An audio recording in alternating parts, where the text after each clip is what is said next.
Bien, bonjour et bienvenue à tous ceux qui nous écoutent sur notre site virtuel. Je suis le pasteur Luc Poirier. Ça me fait plaisir de vous accueillir et j'espère que ces messages sont une source d'encouragement, de réconfort pour vous dans votre vie et surtout à travers la pandémie que nous vivons présentement. J'ai une question pour vous aujourd'hui. Est-ce que vous avez déjà participé dans un marathon? Probablement pas plusieurs d'entre nous, hein? Mais est-ce que vous avez déjà participé à un berceton, un nageton ou une marche à relais, peut-être pour une cause humanitaire, comme la recherche contre le cancer, les maladies du cœur ou la santé mentale? Probablement plusieurs d'entre nous. Un des éléments importants que nous retrouvons toujours dans ces levées de fonds, c'est qu'il doit y avoir un défi à relever, un défi d'endurance. Et ceci, ça encourage des gens à contribuer financièrement. Et aussi, dans ces événements, nous voyons l'importance d'avoir un objectif bien en vue. Parce que c'est en gardant les yeux sur l'objectif, sur la cause, que les participants puisent l'endurance vraiment pour arriver à leur but. Lorsque j'avais environ 12 ans, j'ai participé, moi aussi, à une marche pour lever des fonds.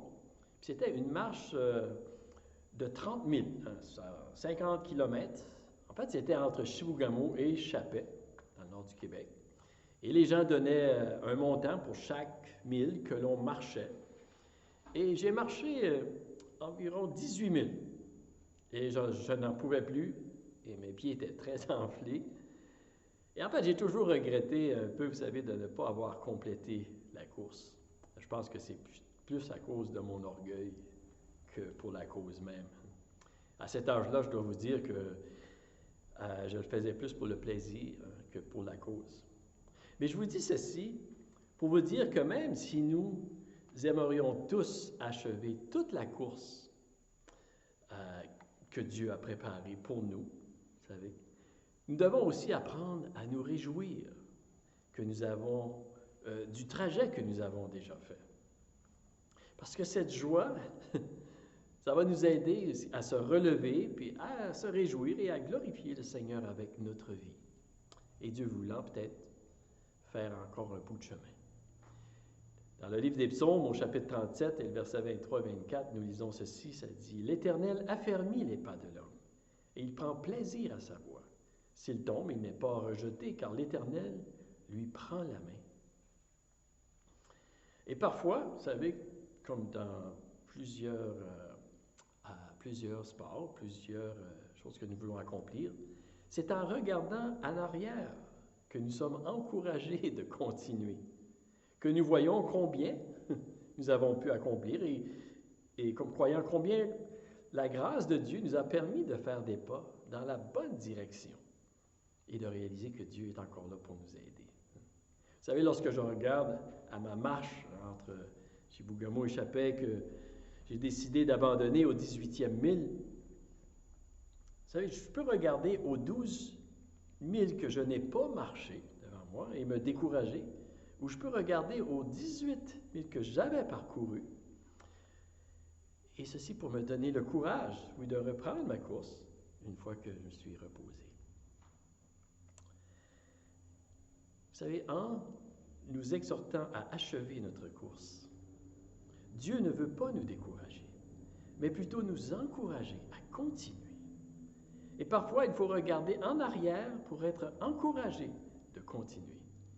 Et pour plusieurs d'entre vous, aujourd'hui, je veux vous encourager de regarder à votre trajet de vie et de vous encourager. Parce que plusieurs d'entre vous, vous avez fait un bon bout de chemin. Et Dieu se réjouit du parcours que vous avez déjà fait. Et Dieu veut vous encourager aussi. Et vous devriez vous réjouir vous aussi. Et nous savons aussi que pour achever une course, quelle qu'elle soit, il faut regarder en avant. Et pour le croyant qui veut marcher avec Jésus, il doit regarder à Jésus. Et aujourd'hui, je veux voir un autre passage de la Bible qui compare notre vie à une course. Et je veux parler particulièrement de l'importance de garder nos yeux sur Jésus. Et je veux voir avec vous, qu'est-ce que ça veut dire de garder nos yeux sur Jésus? Et le texte que j'aimerais de de voir avec vous aujourd'hui, c'est dans la lettre aux Hébreux, le chapitre 12. Nous allons lire le verset 1 jusqu'au verset 3. Elle nous dit ceci. Nous donc aussi, puisque nous sommes entourés d'une si grande nuée de témoins, rejetons tout fardeau et le péché qui nous enveloppe si facilement, et courons avec persévérance l'épreuve qui nous est proposée. Faisons-le en gardant les yeux sur Jésus, qui fait naître la foi et l'amène à la perfection. En échange de la joie qui lui était réservée, il a souffert la croix en méprisant la honte qui s'y attachait, et il s'est assis à la droite du trône de Dieu. Pensez en effet à celui qui a supporté une telle opposition contre lui, de la part des pécheurs, afin de ne pas vous laisser abattre par le découragement. Nous allons prier ce moment ici. Seigneur, je prie que ce message soit une source d'encouragement pour tous ceux qui m'écoutent aujourd'hui. Je prie, Seigneur, que tu nous aides à comprendre ce que signifie réellement courir avec persévérance et garder nos yeux sur toi. Et je prie que tu fasses grandir notre foi et notre paix et notre confiance en toi, et que tu manifestes ta présence et ta puissance glorieuse à travers de nos vies, pour ta gloire. Je te le demande au nom de Jésus. Amen. Amen. La première chose que j'aimerais de voir avec vous aujourd'hui, bien sûr, c'est le contexte de la lettre aux Hébreux. Et tout d'abord, cette lettre, elle est écrite à des croyants principalement juifs et hébreux, qui sont dispersés un peu partout dans l'Empire romain et qui se sont convertis au christianisme. C'est-à-dire qu'ils ont cru en Jésus-Christ comme étant le Fils de Dieu, qui était Dieu lui-même, qui était venu dans un corps humain pour sauver l'humanité. Ils ont cru et confessé leur foi dans le sacrifice de Jésus à la croix pour le pardon de leurs péchés. Ils ont cru que Jésus était ressuscité corporellement des morts par la puissance de Dieu.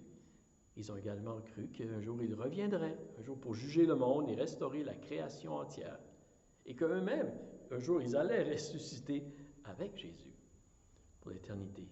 Et ça, c'est vraiment une bonne nouvelle, vous savez, que la vie ci-bas n'est pas la fin, mais qu'elle va se continuer pour toute l'éternité dans un monde beaucoup meilleur.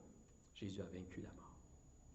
Mais cette déclaration, vous savez, cette proclamation, elle était un scandale, la Bible nous dit, pour les Juifs de cette époque.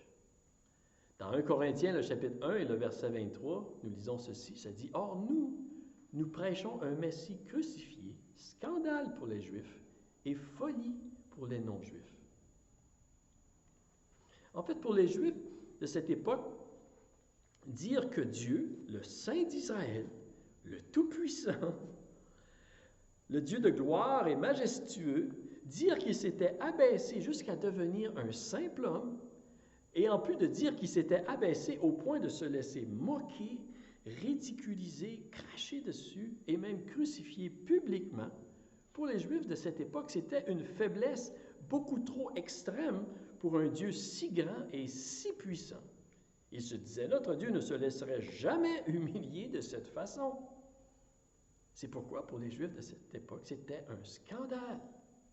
Et en plus, le fait que Jésus déclarait qu'il était lui-même l'Éternel, le Dieu des Juifs, celui qui disait « Je suis celui qui suis », en fait, c'était un scandale et c'était un blasphème. Et c'est la raison pourquoi il a été crucifié, parce que les Juifs de son temps lui ont dit qu'il blasphémait parce qu'il se disait lui-même Dieu. Et oui, Jésus était effectivement le Fils de Dieu. Vous savez, même pour les musulmans, la crucifixion de Jésus est aussi un scandale. Parce c'est pourquoi ils ne croient pas que Jésus, qu'il est le Fils de Dieu, qu'il a été crucifié et qu'il est le sacrifice offert pour le pardon de nos péchés. Non. Le seul sacrifice qu'ils peuvent offrir, c'est leurs bonnes œuvres et leurs rituels. Et en fait, dans le texte que nous allons lire tout à l'heure, même pour les non-juifs, vous savez, il dit que l'Évangile était de la folie. C'était trop simple. Il disait être sauvé en croyant que Dieu est venu sauver l'humanité par un homme appelé Jésus qui aurait pris sur lui la culpabilité de tous les hommes pour que Dieu puisse les pardonner et croire que Dieu l'a ressuscité pour en donner la preuve. C'était trop simple pour eux. Vous savez, beaucoup de personnes aujourd'hui cherchent à connaître Dieu. Et plusieurs trouvent que l'Évangile est trop simple. Mais Dieu a voulu que l'Évangile soit simple pour que tous puissent avoir la chance de recevoir le pardon de Dieu et la vie éternelle. Nous avons simplement besoin de reconnaître humblement notre besoin de Jésus et de croire en lui. Donc, la lettre aux Hébreux est écrite à des croyants juifs qui ont bien commencé leur course en Jésus, malgré beaucoup d'opposition de la part de leur entourage, de leur culture, de leur famille, de la population juive autour d'eux. Parce que plusieurs considéraient le message comme un scandale ou une folie. Et ils ont dû affronter et livrer un dur combat pour tenir ferme dans leur foi. Et maintenant, lorsque cette lettre est écrite, ils sont un peu fatigués dans la course. Jésus n'est pas revenu comme il l'avait promis encore. Et plusieurs commencent à penser d'abandonner. Et nous pouvons lire dans la lettre aux Hébreux, le chapitre 10 et les versets suivants, à partir du verset 32, nous lisons ceci, il dit « Souvenez-vous des premiers jours. Après avoir été éclairés, vous avez supporté un grand et douloureux combat. Tantôt vous étiez publiquement exposés aux injures et aux persécutions, tantôt vous vous montriez solidaires de ceux qui se trouvaient dans la même situation. En effet, vous avez eu de la compassion pour moi dans ma prison, et vous avez accepté avec joie qu'on prenne vos biens, sachant que vous aviez au ciel des richesses meilleures et qui durent toujours. N'abandonnez donc pas votre assurance, qui est porteuse d'une grande récompense. Oui, vous avez besoin de persévérance pour accomplir la volonté de Dieu et obtenir ainsi ce qui vous est promis. Encore bien peu de temps, et celui qui doit venir viendra. Il ne tardera pas, et le juste vivra par la foi. Mais s'il revient en arrière, je ne prends pas plaisir en lui. Quant à nous, nous ne faisons pas partie de ceux qui reviennent en arrière pour leur perte, mais de ceux qui ont la foi pour le salut de leur âme. Voyez-vous ici, comme je le disais, nous voyons que les Hébreux avaient bien commencé, qu'ils avaient livré un grand et douloureux combat au début de leur marche avec Jésus, qu'ils avaient subi des injures en public et des persécutions. Ils avaient été solidaires de ceux qui étaient en prison à cause de leur foi. Ils avaient accepté même de perdre leur bien terrestre parce qu'ils avaient leurs yeux sur les richesses éternelles. Mais maintenant, ils étaient tentés d'abandonner la course. En fait, le message central, vous savez, de la lettre aux Hébreux était et est encore aujourd'hui d'encourager les croyants à garder leurs yeux sur Jésus. En d'autres mots, à persévérer dans la foi pour voir les promesses de Dieu, toutes les promesses de Dieu accomplies dans leur vie. Et oui, dans le verset 36, il leur dit, vous avez besoin de persévérance pour accomplir la volonté de Dieu et obtenir ainsi ce qui vous est promis. J'aimerais bien vous dire autre chose, mais je ne vous dirai pas la vérité. Nous avons besoin de persévérance. Mais le verset 39, j'aime beaucoup le verset 39, vous savez, quand l'auteur de la lettre ici, il encourage les croyants en leur disant, nous ne sommes pas de ceux qui se retirent. Il leur dit, vous n'êtes pas de ceux qui se retirent, vous êtes de ceux qui ont la foi pour saisir les promesses de Dieu. En d'autres mots, il leur dit, nous faisons partie de l'équipe gagnante, vous faites partie de l'équipe gagnante en Jésus-Christ. Et moi, je vous dis la même chose aujourd'hui. Vous n'êtes pas de ceux qui se retirent, mais vous faites partie de l'équipe gagnante en Jésus-Christ. Et j'espère que vous le réalisez. Et c'est ce que Dieu voudrait affermir dans votre cœur.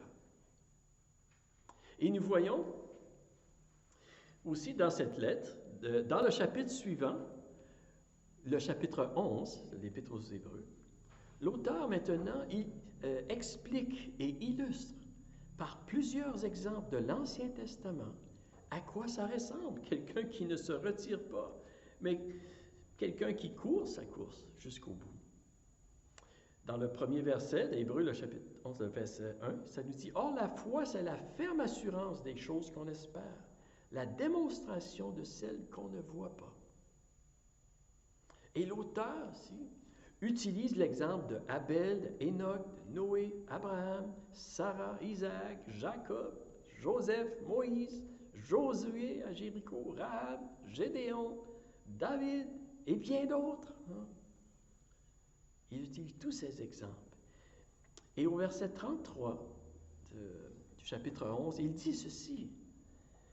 Il dit, qui, par la foi, vainquirent des royaumes, exercèrent la justice, obtinrent des promesses, fermèrent la gueule des lions, éteignirent la puissance du feu, échappèrent aux tranchants de l'épée, guérirent de leur maladie, furent vaillants à la guerre, mirent en fuite des armées étrangères.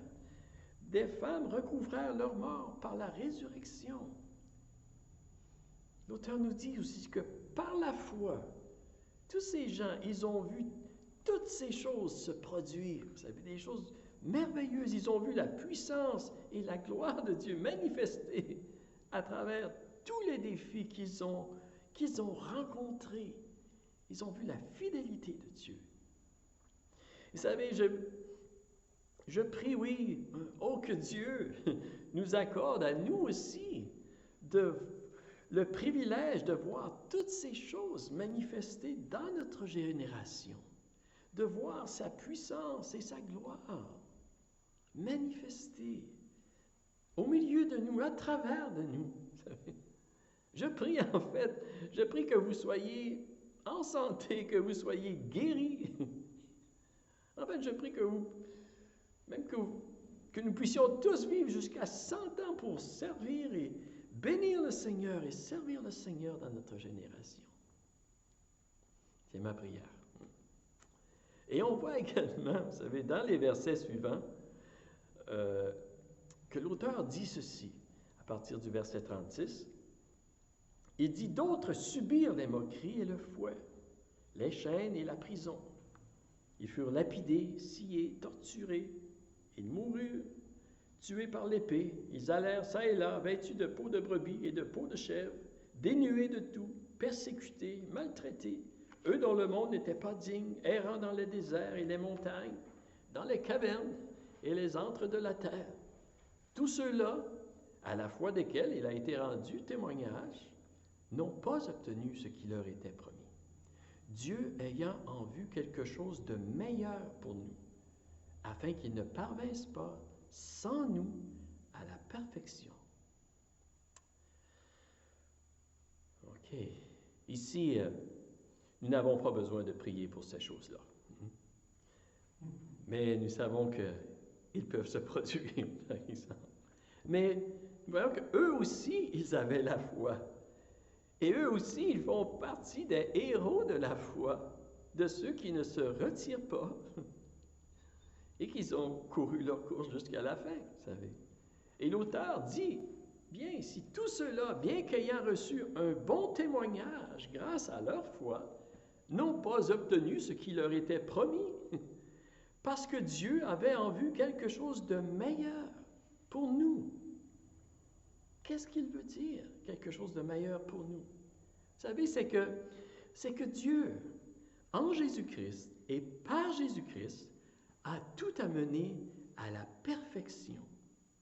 Et un jour, ceux qui ont eu la foi dans l'Ancien Testament, ceux qui ont vaincu des royaumes, ceux qui ont été maltraités même à cause de leur foi, un jour, au moment de la résurrection des morts, au retour de Jésus-Christ, avec nous qui avons cru, nous allons tous ressusciter ensemble et être amenés à la perfection totale. Avec les saints de l'Ancien Testament, à ce moment-là, l'accomplissement total de toutes les promesses de Dieu qui sont oui et amen en Jésus-Christ se réaliseront au rétablissement de toutes choses.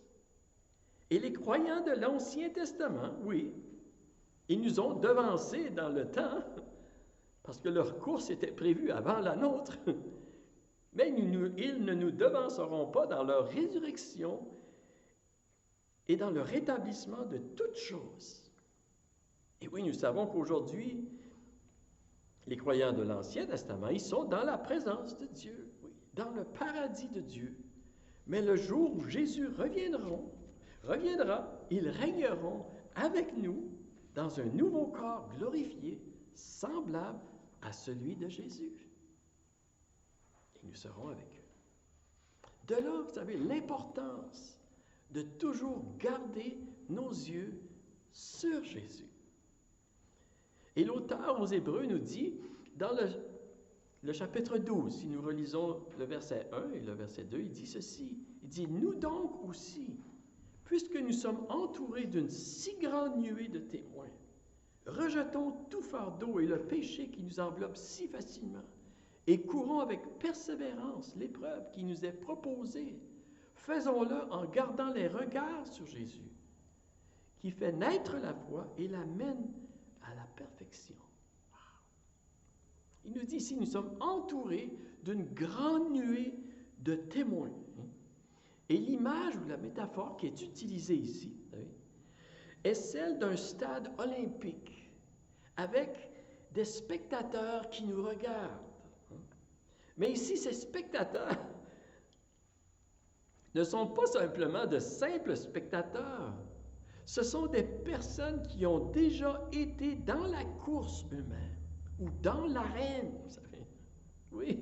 Et maintenant, ils sont là pour encourager ceux qui sont dans l'arène, ceux qui sont dans la course maintenant. C'est nous.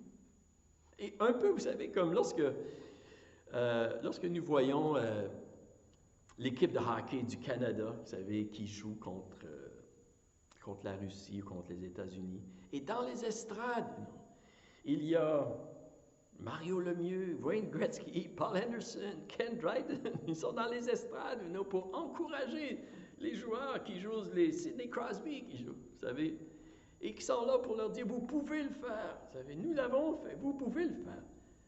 C'est un peu de cette façon aussi que nous avons des témoins qui nous disent la même chose.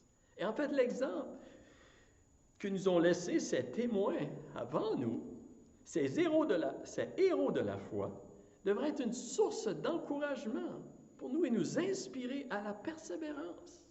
Leur exemple devrait nous inspirer à croire dans la fidélité de Dieu et à rechercher à courir notre course aujourd'hui, surtout dans les moments difficiles que nous avons, dans les défis que nous rencontrons.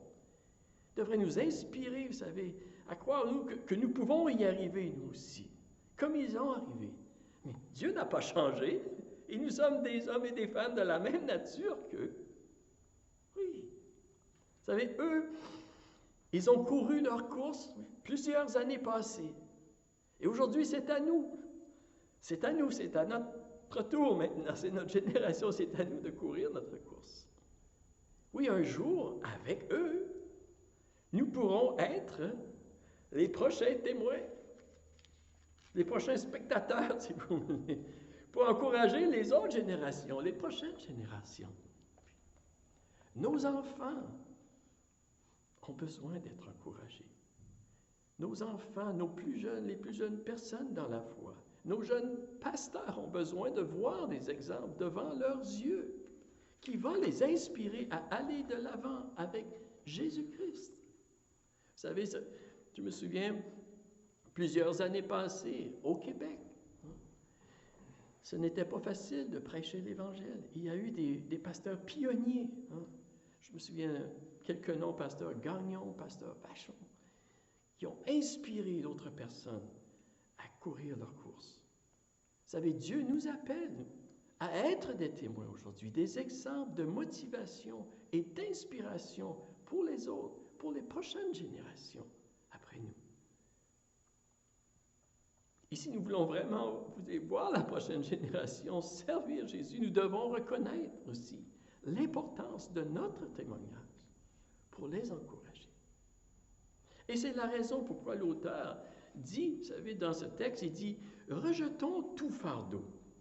Et les fardeaux ne sont pas nécessairement de mauvaises choses, mais ils peuvent être des choses qui nous ralentissent dans notre marche, dans notre course avec le Seigneur. Des choses qui prennent trop de temps, qui prennent trop d'énergie. Un bon coureur, nous savons, qui est sage, n'amène pas trop de bagages avec lui s'il veut terminer la course. Le texte nous dit ici de rejeter le péché. Rejetons le péché. C'est bien plus facile, vous savez, de se faire envelopper par le péché que de le combattre. C'est pourquoi nous devons, avec la grâce de Dieu, être vigilants et intentionnels dans notre lutte contre le péché. Et finalement, l'auteur nous dit, il dit, faisons-le en gardant les regards sur Jésus qui fait naître la foi et la mène à la perfection. Jésus qui est le chef de la foi, c'est lui qui fait naître la foi en nous et qui la perfectionne. Vous savez. En gardant nos yeux sur Jésus, notre foi grandit par la puissance du Saint-Esprit qui agit en nous et de sa parole vivante qui agit dans notre cœur. Et Jésus est aussi celui qui perfectionne notre foi. Vous savez, en recevant Jésus par la foi dans notre vie comme notre Sauveur, nous sommes pardonnés de nos péchés. Nous sommes lavés plus blancs que la neige, c'est ce que la Bible nous dit. Et Dieu nous voit comme c'est devant lui à travers de Jésus-Christ. Et c'est très important que nous réalisions ceci, que nous comprenions ceci. Et parce que nous avons cru et reçu l'amour de Dieu manifesté par Jésus-Christ, nous sommes maintenant enfants de Dieu. Oui. Et parce que nous sommes ses enfants, Dieu prend soin de nous et il ne nous abandonne pas. Et un bon père, vous savez, un bon père cherche à protéger ses enfants. Et il faut comprendre que parfois, même la façon qu'il le fait peut sembler, au premier abord, un sujet de tristesse pour nous. Je me souviens, plusieurs années passées, lorsque nous demeurions à Saint-Louis-de-Kent, on avait une petite maison, vous savez, qui était très proche de la rue. Et notre rue était dans un coin, et c'était très dangereux pour des enfants de jouer dans la rue. Et nous avions interdit à nos enfants d'aller dans la rue. Et je me souviens un jour que notre petite fille Ruth, qui avait peut-être 2 ans à cette époque, 2 ou 3 ans, elle avait été jouée dans la rue. Et j'ai dû aller la chercher, la reprendre et la discipliner. En fait, je lui ai dit, je t'aime trop pour te laisser jouer dans la rue. Et je peux vous dire, elle n'a pas aimé ça. Elle n'a pas aimé ça. Mais elle n'a pas retourné dans la rue. Vous savez, c'est la même chose avec Dieu. Dieu, il nous aime trop pour nous laisser jouer dans la rue, sans intervenir pour nous protéger. Et parfois, nous n'aimons pas toujours ça, et parfois, ça peut être un sujet de tristesse pour nous. Il peut nous conduire au découragement.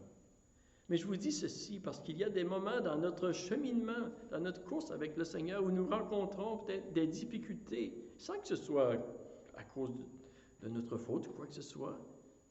Et si nous ne sommes pas prudents, nous pouvons nous décourager et être prêts d'abandonner notre course, vous savez.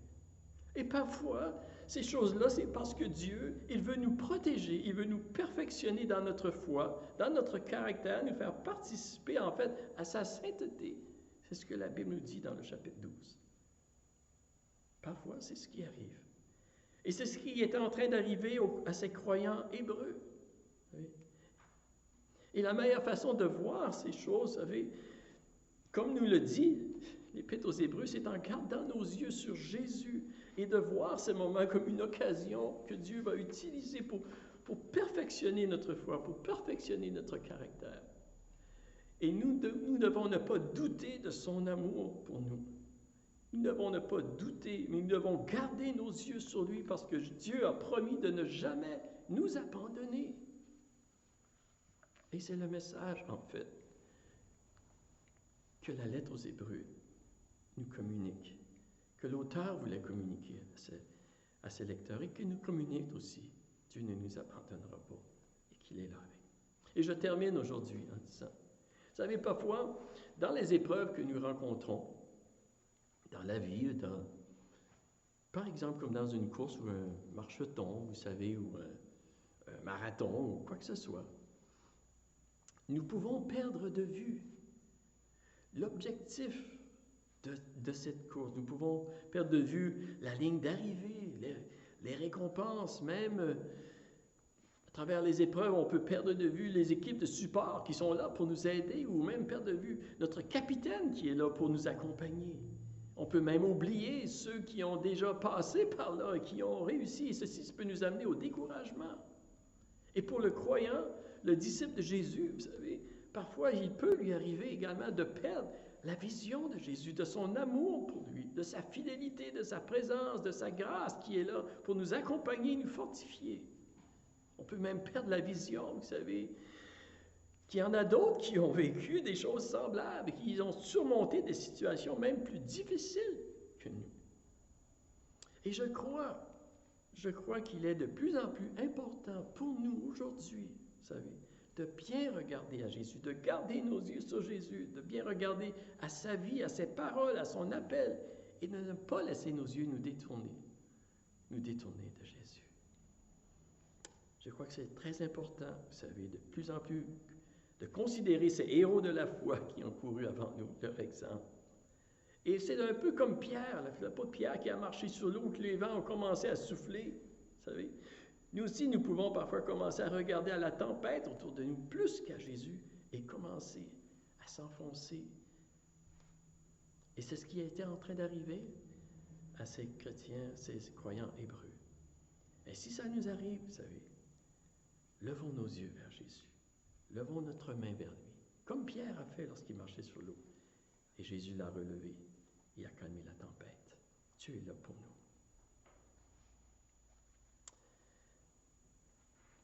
Oui, ma prière, vous savez, aujourd'hui, c'est que Dieu nous donne de voir sa gloire manifestée, plus que jamais, dans notre vie, dans votre vie.